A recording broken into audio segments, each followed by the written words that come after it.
Sejam todos bem-vindos ao lar de Dona Maria Márcia, esse mês de aniversário, uma data tão especial para nós, onde essa casa completa seus 35 anos. Estamos trazendo mais um convidado, nosso querido irmão Caetano, entre os pais eram sócios dessa casa, frequentadores desta casa, e muito feliz de te receber novamente. Essa casa sempre te recebe, essa casa sempre estará de portas abertas para poder ouvir as tuas palavras, as tuas mensagens, ao qual esta noite estaremos gratos por este encontro fraterno, sob a tutela do amor maior do nosso Mestre amado Jesus. Tá bom, meu querido? Quero que você fique à vontade. Boa noite a todos, muita paz. Eu gostaria de acusar aqui a presença da esposa do Sr. Alcir Mariano, né, a Dona Madalena, a sua nora, a Lilian. São pessoas muito queridas. Eu fui criado junto com os filhos, né, e tivemos o prazer de conhecer e conviver com essa família. E por aí, eu estava vindo para cá e me recordei, estava comentando sobre as segundas-feiras que o Sr. Alcir fazia as receitas mediúnicas, né, medicamentosas. Muitas pessoas, centenas, milhares de pessoas se beneficiaram, né? Então fica aí a nossa reverência, não só a ele, mas ao Cosmo também, que foi um batalhador, e a Maria Máximo. Eu não sei se vocês sabem, mas Maria Máximo e Miguel Máximo eram um casal de atores de teatro. Eles faziam teatro para o Brasil afora e divulgando a doutrina espírita. Quem tiver a condição de conhecer um dia o Ismênia de Jesus, eles fizeram um palco lá, um teatro mesmo, profissional, muito bacana, né? Então fica aí a lembrança dessas pessoas que foram pioneiros aí nessa área. Bom, para que nós estejamos hoje aqui reunidos, muita história aconteceu no nosso mundo para o conhecimento chegar até os dias atuais. Hoje a gente abre o Google e acha aquilo uma coisa fantástica, maravilhosa, mas a gente tem que entender que quem foram os precursores do Google foram Diderot e D'Alembert, lá em Paris, do iluminismo, que começaram a formatar, a colocar o conhecimento em compartimento através das enciclopédias. Quem tiver um pouco de cabelo branco vai saber do que eu estou falando. Então, o conhecimento ele vem viajando, navegando até os dias atuais e chegar nessa comunicação fantástica que nós aproveitamos no dia de hoje. Mas isso tudo é fruto do esforço, do sacrifício e da determinação de cada um de nós. Se hoje eu tenho uma sociedade bem melhor do que 100, 200, 500 ou 1000 anos atrás, é fruto do esforço. Às vezes as pessoas falam, mas a coisa está tão louca hoje em dia, e já teve pior, né? É que às vezes precisa, dentro da homeopatia, a gente diz que quando você agrava, né, tomando uma medicação que agudizou os sintomas, é que você está na via de cura, está próximo da cura. Então, para que a gente entenda que toda essa crise é um sinal de que nós estamos prontos aí para navegar em mares mais tranquilos. Mas por isso que o dito popular, após a tempestade vem a bonança. Nós estamos na tempestade, mas que não percamos a confiança e a esperança em dias melhores. Então tudo isso é fruto de cada um de nós. Se há 3,5 milhões de anos atrás, a doutrina espírita ela é eminentemente reencarnacionista e dentro de um processo de evolução. Para que a gente entenda e fique simples e fácil de entender, os espíritos, quando se manifestaram para trazer o conhecimento da nossa realidade espiritual para o mundo físico, que é a doutrina espírita, eles nos informaram que nós somos um dia criados pelo Criador, por essa força criadora, que nós chamamos de Deus, que perdeu a identidade de um ser humano, porque criou-se uma identidade diferente. Porque quando surge a doutrina espírita, a primeira pergunta que o codificador, Allan Kardec, fez aos espíritos foi: o que é Deus? É tão interessante essa pergunta, porque ninguém tinha feito essa pergunta até então. Dentro da filosofia se falava quem é Deus. Quando se fala quem, subentende-se que quem é alguém. E por isso nós criamos um estereótipo humano de Deus. É como se fosse um velhinho que está ali criando e assim por diante. Não. Deus vai ser apresentado agora pela doutrina espírita através de leis, que são exteriorizadas, essas leis que são absolutas e perfeitas e imutáveis. Da mesma forma que temos aqui a gravidade, se eu soltar esse microfone, ele vai cair. Não por conta do peso dele, mas por conta da gravidade. Porque se eu soltasse esse microfone numa atmosfera menor, com toda certeza ele vai flutuar. Então tudo isso é fruto do conhecimento. E a doutrina espírita vem nos trazer conhecimentos sobre a nossa realidade espiritual. E eles nos apresentaram assim: nós fomos criados, quando eu falo nós, somos nós, seres humanos, fomos criados simples e ignorantes. Ora, vamos pegar, como é que eu vou poder fazer uma comparação do que é simples para a gente entender? O corpo que eu uso, ele tem trilhões de células especializadas em determinadas áreas do corpo, para enxergar, para sentir o cheiro, para sentir o tato. São milhões de células, já são específicas e especializadas, cada uma dentro de um setor. Mas se nós pegarmos, por exemplo, uma ameba é um ser unicelular, mas ela tem funções pequenas. Ela precisa se alimentar, ela precisa digerir e precisa excretar, e vai se multiplicar. É um ser simples. Eu vou fazer uma pergunta para vocês. Vocês acham que existe alguma diferença entre a ameba e o Caetano? Por favor. Existe diferença? Existe uma diferença de milhões e milhões de anos, porque foi um ser criado simples, e ela ignora tudo aquele ser, não sabe de nada. Ela tem funções químicas ali e mais nada. Para chegar desse princípio de inteligência e navegar até chegar ao dia de hoje, nós levamos bilhões de anos.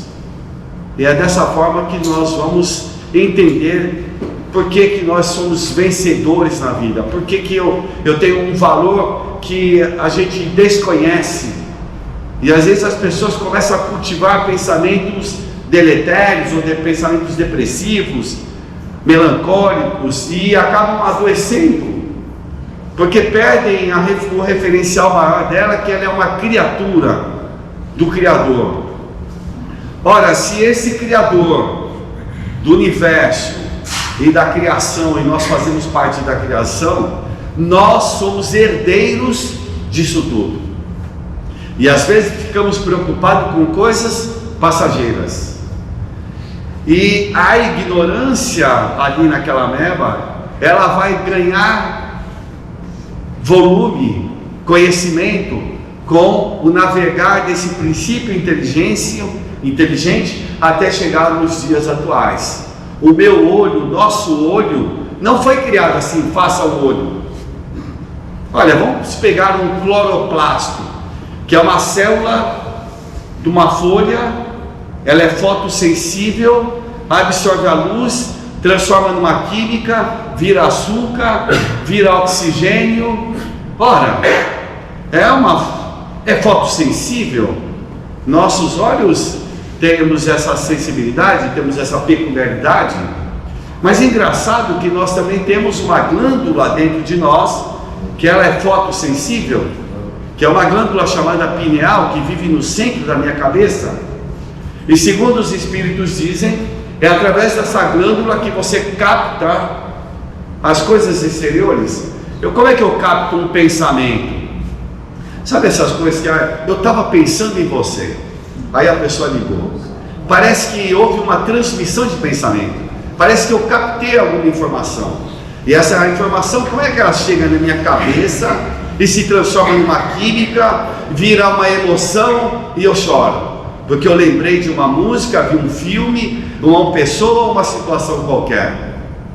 Então a espiritualidade vem nos trazer informações para eu viver melhor, para eu ser feliz e nunca me sentir abandonado e triste, porque eu nunca estou assim. Então, dentro desse navegar, aonde um dia eu vou experienciar uma vida agora já num corpo erétil, por exemplo, do homem das cavernas.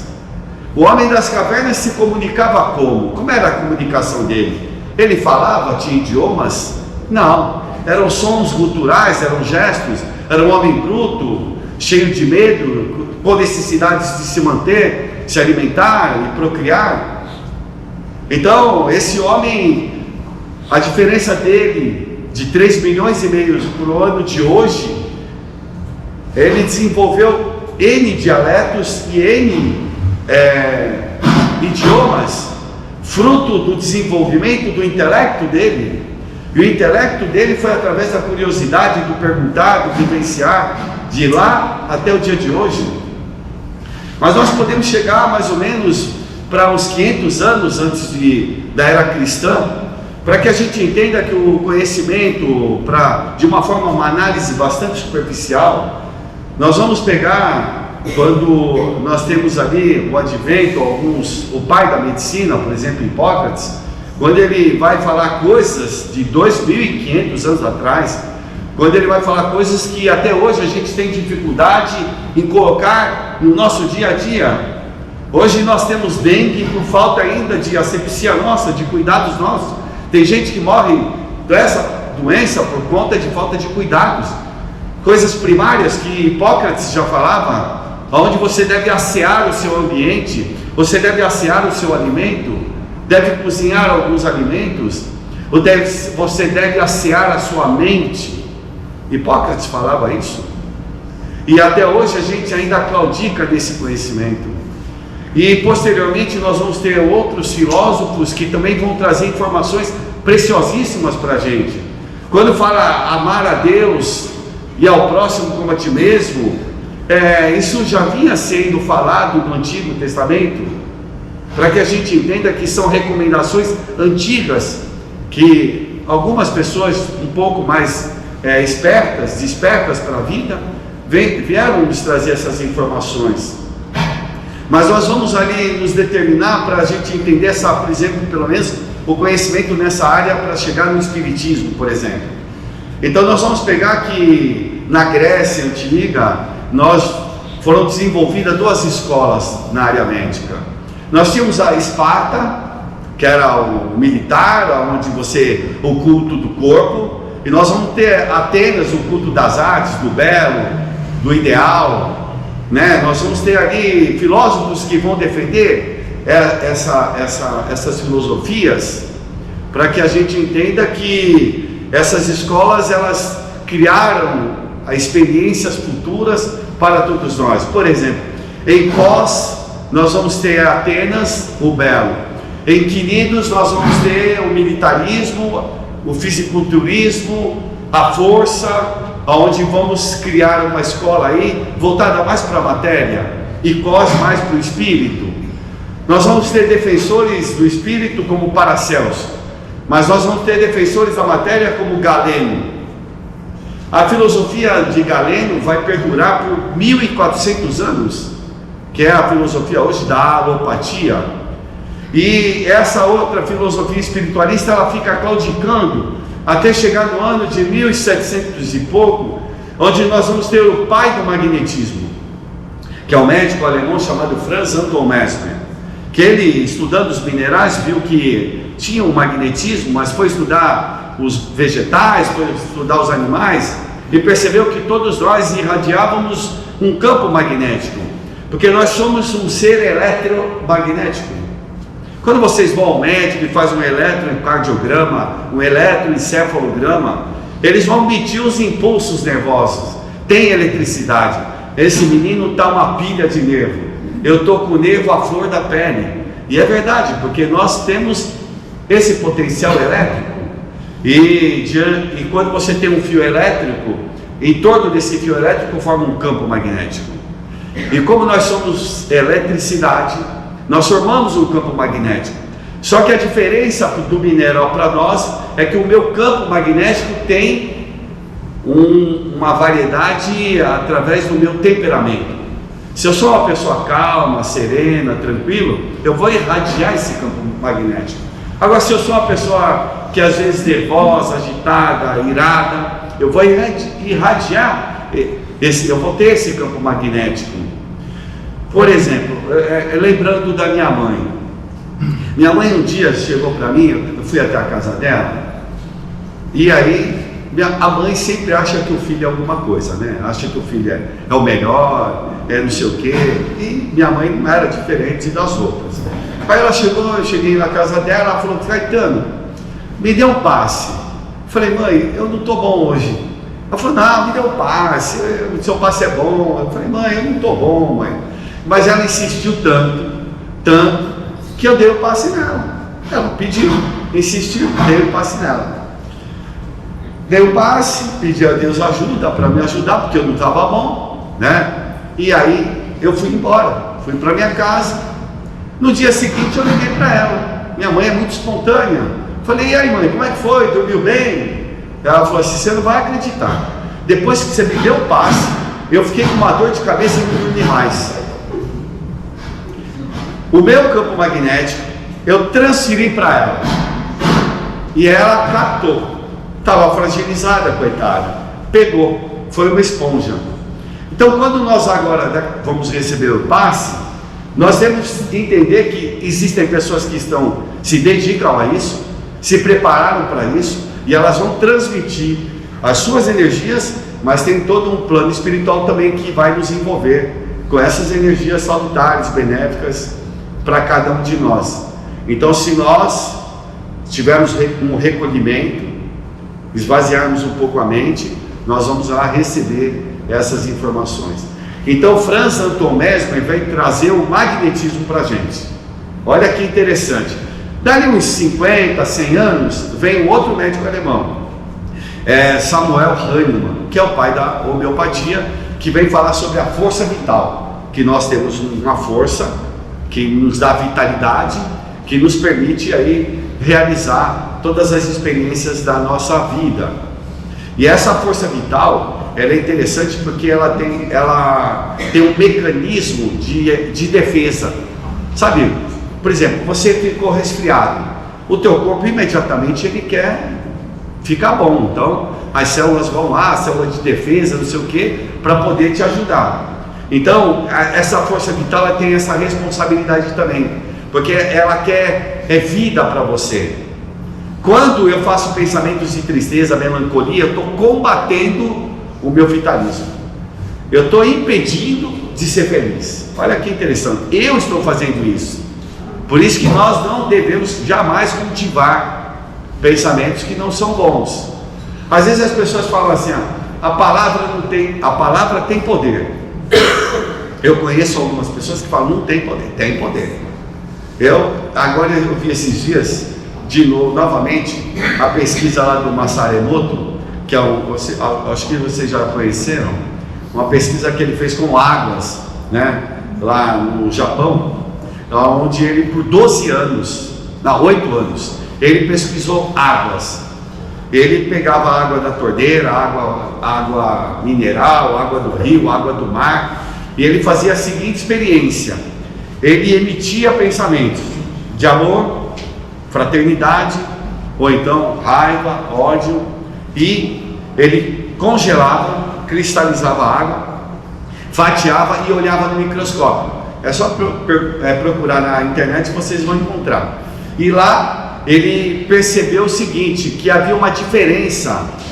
Quando você emitia um pensamento benéfico, de bondade, de amor, a água ela tomava uma forma bela, assim, piramidal, não é piramidal, me fugiu, ó, uma forma de hexágonos, assim, ela tinha uma forma, um desenho bonito.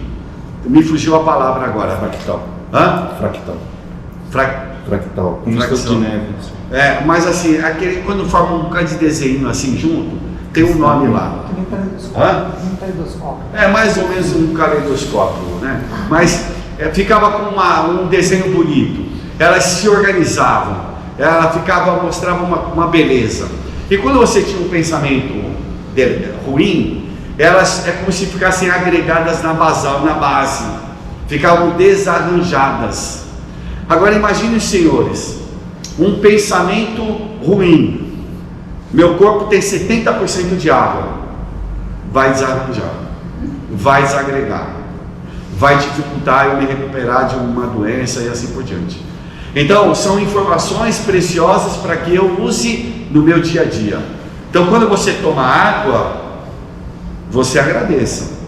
Você pode agradecer e dizer até palavras benéficas que vai te ajudar. Mas Caetano, isso é da sua cabeça? Não, eu só estou reproduzindo o que pessoas pesquisam. Não sou eu que pesquiso, mas é só você procurar na internet, existe isso. Então, o Hahnemann, ele traz para a gente esse conhecimento. E ele que fala assim, quando a crise é uma via de cura. Quando você está em crise, é via de cura. Quando o casal está em crise, é que é para ficar bom. Dá para entender isso? Não está em crise, precisamos conversar, senta e vamos conversar. Porque eu tenho que sair da crise. E como é que você sai da crise? Conversando. É uma das dificuldades maiores que o homem tem de conversar. A mulher já não tem tanta dificuldade, mas o homem tem dificuldade de falar, então tem que falar mais, né? Contar os seus problemas, as suas dificuldades, isso e aquilo, né? Para quê? Para que um conheça mais o outro, para que saia da crise, né? Porque senão a crise fica muito grave, aí o que acontece? Pode acontecer coisas graves, né? E hoje em dia é um prato cheio para acontecer coisas graves, coisas absurdas que a gente fala, eu não imaginava que isso um dia poderia acontecer em 2025, né? Então nós estamos passando por um período da vida muito precioso, porque ele é muito perigoso. Ele é precioso no sentido assim, de observe melhor, cuidado, evite problemas, evite discussões, evite. Por quê? Porque de uma discussão, pode ter um problema maior. E nós estamos num momento de transição, de mudança.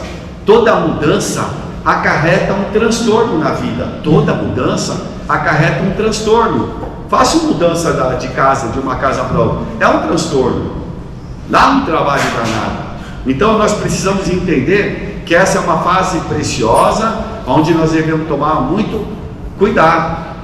E posteriormente, uns 100 anos depois do Hahnemann, vem um outro sujeito, Allan Kardec, um professor, que vai trazer o quê? Agora, quando eu falo vai trazer, não veio da cabeça dele. Aliás, ele nem pensava nisso. Ele era um professor, é lógico, era um homem de ciência lá, da Academia de Ciências. Ele era de várias academias.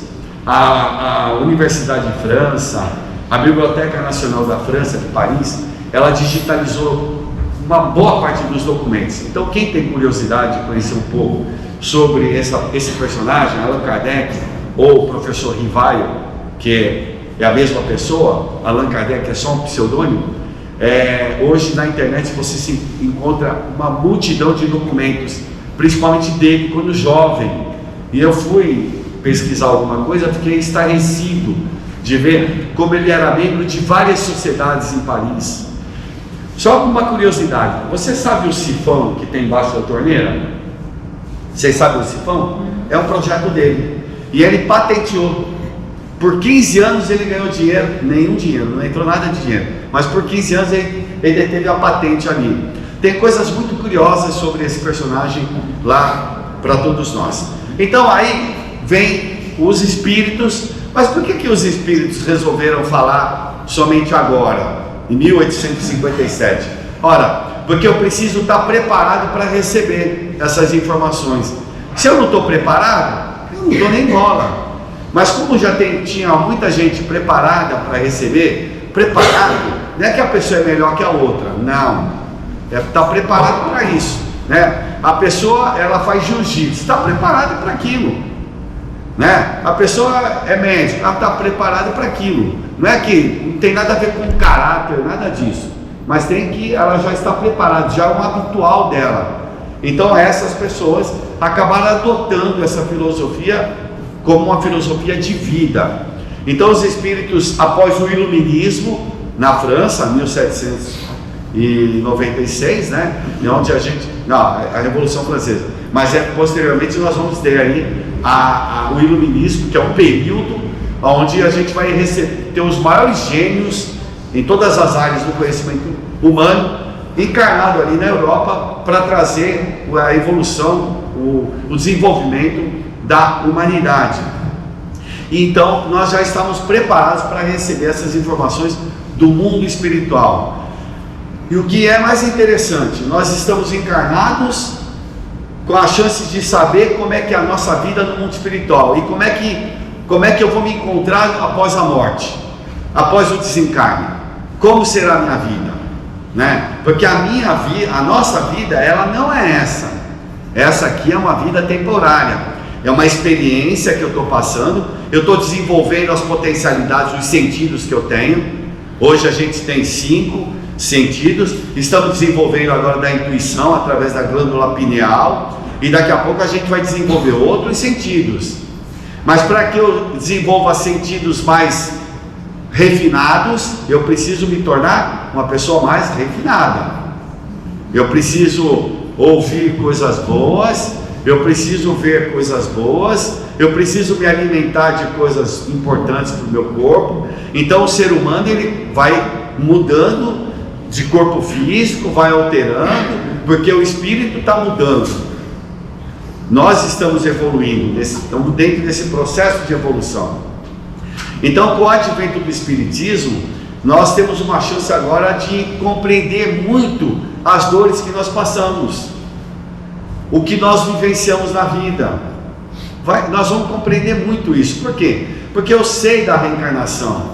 Agora eu sei que eu trago de vidas passadas uma série de mazelas, ou de vícios, ou então de qualidades. Todos nós trazemos.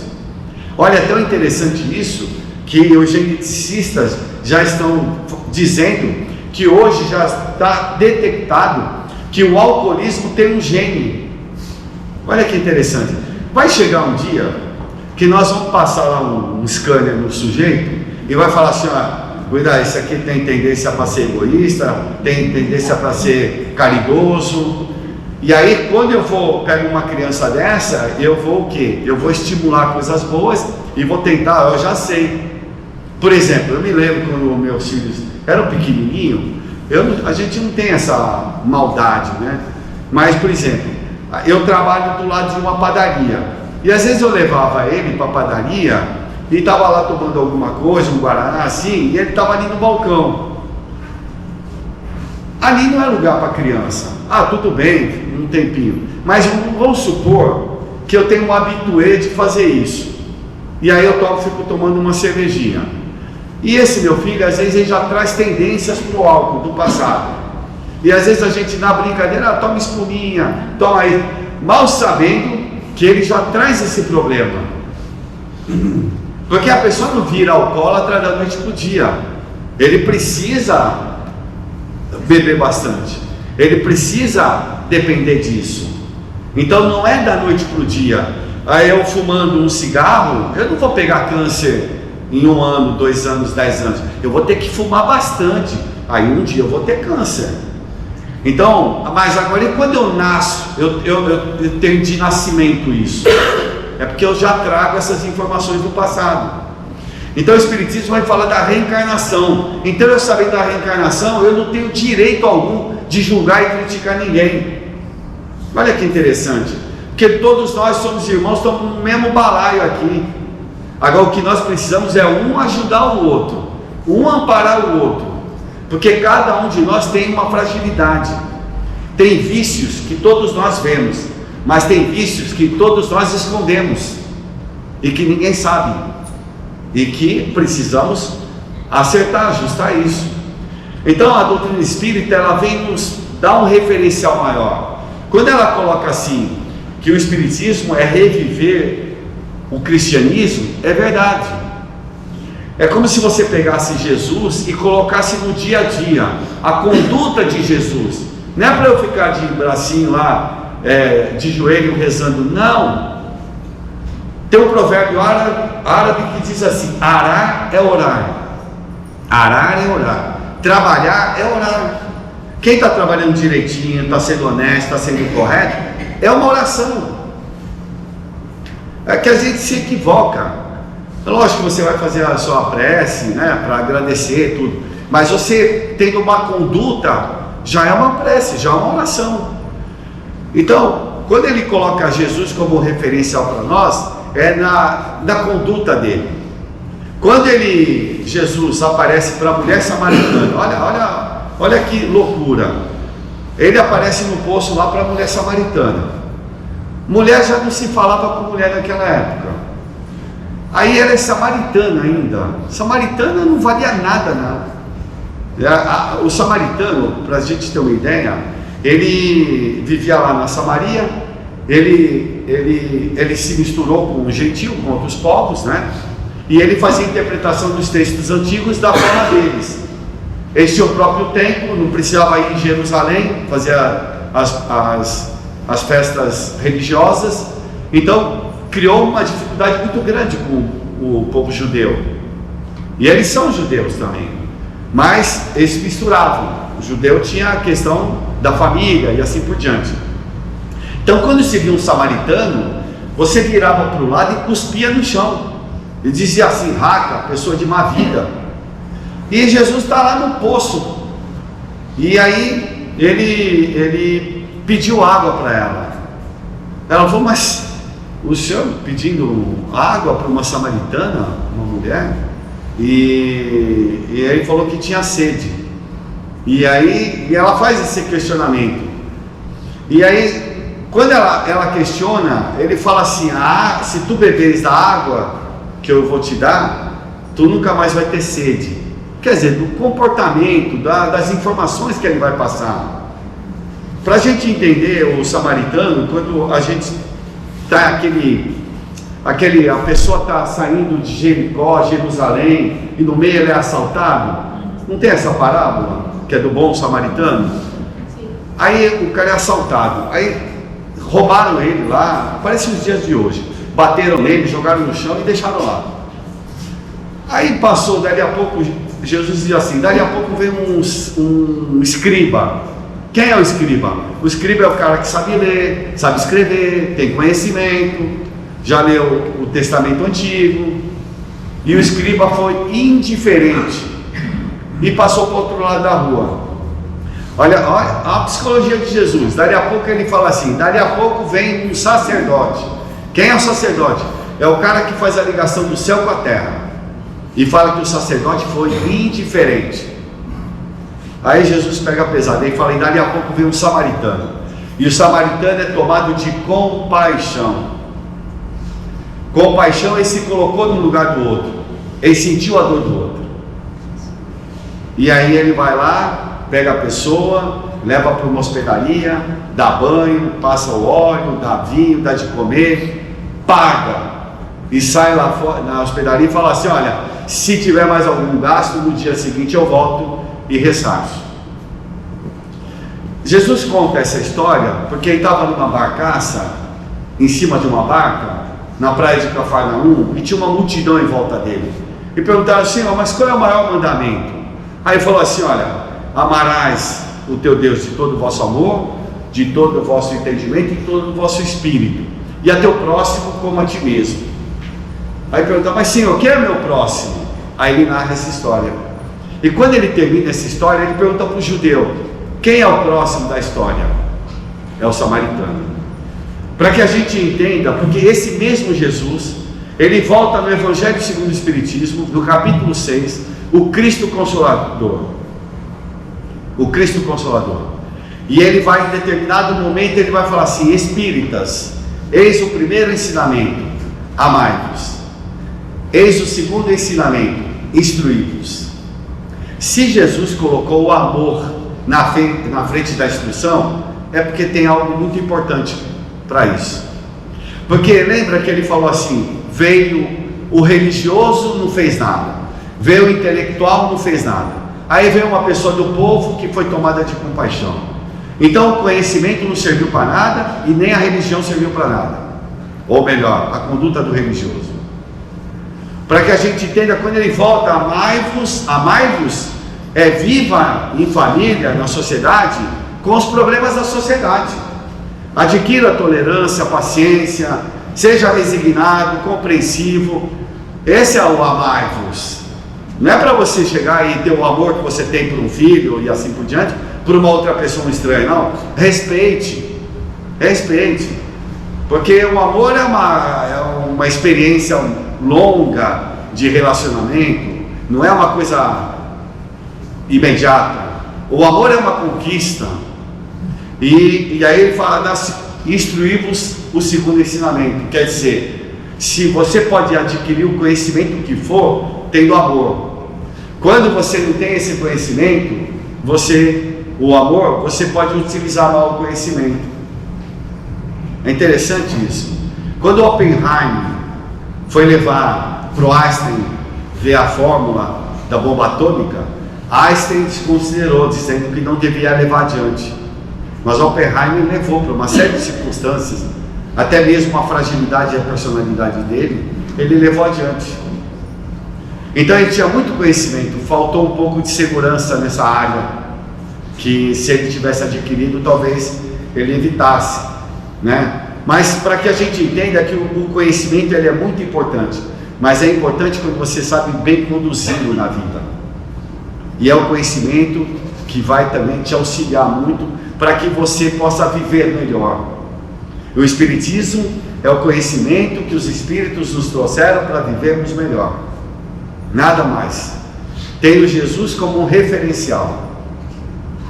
Quando eu falo Jesus referencial, é interessante, para acabar, tá? Quando o Chico Xavier, o tio dele, queria que o Chico Xavier tivesse uma relação sexual, né? A primeira relação sexual. E pegou o Chico Xavier e levou ele para a zona, lá no interior. No interior é zona que se fala, né? Aí ele foi para a zona, chegou lá, o Chico Xavier falou: não, eu não vou. Foi lá, chegou lá no local, o tio escolheu uma moça para ele, escolheu uma moça para o Chico Xavier. Aí o Chico pegou a moça, foi para o quarto, o tio foi para o quarto, e dali um tempo o tio começa a escutar um zum, zum, zum, zum, zum, zum, zum, zum, zum. Foi lá no quarto do Chico Xavier, estava ele com uma série de meninas de mão dada fazendo o Pai Nosso. O magnetismo do Chico Xavier alterou o meio ambiente, alterou o meio. Então talvez tenha sido uma primeira prece na zona em conjunto ali. Olha que interessante isso. Então quando o Chico Xavier ele aceita o convite e transforma aquilo, é porque ele tinha essa condição. Se nós não temos essa condição e ainda frequenta um lugar desse, tem uma atitude digna. É como se Jesus estivesse lá, fosse atender a samaritana. Se você tem essa necessidade, porque na cabeça dela, ela está trabalhando, ela está ganhando o dinheiro dela, mas você seja digno, respeitando, acertando e ajudando, e se um dia puder, os conselhos para que ela tenha dignidade de sair dali, ótimo. Porque o cristão ele tem que estar presente em todos os aspectos. Não é ser quadrado, carola, não, santinho, não. Ninguém aqui vai virar santo. A gente vai levar milhões de anos para levar santo. Milhões de anos, pode ter certeza. Por quê? Jesus é um espírito puro. O que é espírito puro? Não tem impureza. Não tem pureza.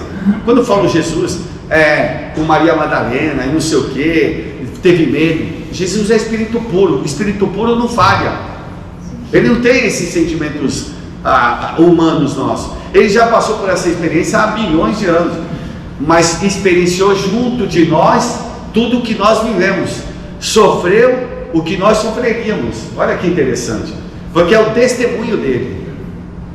Então, quando ele está nesse ambiente, é para que a gente tenha uma atitude cristã, porque quando ele está diante de uma multidão masculina, e todos estavam com uma pedra em cada mão, e tem uma mulher no meio que trouxeram ela translocada, sabia que ia morrer, porque ela foi pega em adultério.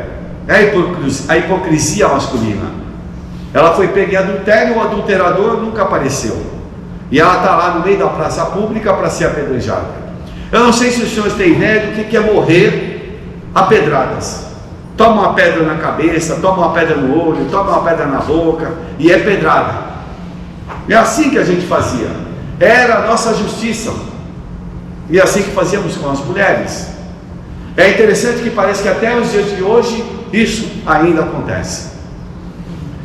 A gravidade dos dias atuais, ela é muito forte. Se nós ao nosso lado assistimos uma morte com 3 tiros e 51 facadas, é que nós estamos vivendo uma sociedade imensamente patológica, doentia, e nós precisamos mudar isso. E só se muda com segurança, só se muda com confiança na justiça de Deus, porque senão eu vou querer fazer a minha justiça, e não é por aí. Então, senhores, esse é um momento grave que nós passamos, porque Jesus falou: vá e não pegues mais, porque todos se foram, porque todos nós somos iguais, todos nós temos erros. Então os dias atuais, eles servem para a gente, para repensarmos nas nossas atitudes, o que vamos fazer, principalmente nesses anos próximos agora, porque são anos difíceis mesmo, porque é uma transformação do planeta Terra, não é de uma pessoa, é da humanidade. Quando fala que o joio será separado do trigo, é verdade, porque quem não quiser fazer mais parte dessa sociedade, onde quer o bem, a honestidade, essa pessoa, ela vai para um outro planeta, um planeta mais atrasado, onde essa pessoa, ou nós, vamos levar o avanço para esse planeta. Nada se perde nesse mundo, tudo se transforma. É tão interessante, e por isso que os Espíritos disseram que dentro do processo de evolução, nós partimos do átomo e vamos chegar no arcanjo, navegando nesses bilhões de anos, somos nós. Então, senhores, eu gostaria de parabenizar a casa por mais 35 anos de existência, esclarecendo as pessoas, consolando, confortando. O que a doutrina espírita tem essa finalidade, né? E que cada um de vocês também seja um farol, uma luz na vida do outro, do seu semelhante, do seu parente, do seu amigo, do seu familiar, para que a gente consiga assim ter um mundo melhor, mas parte dentro de cada um de nós.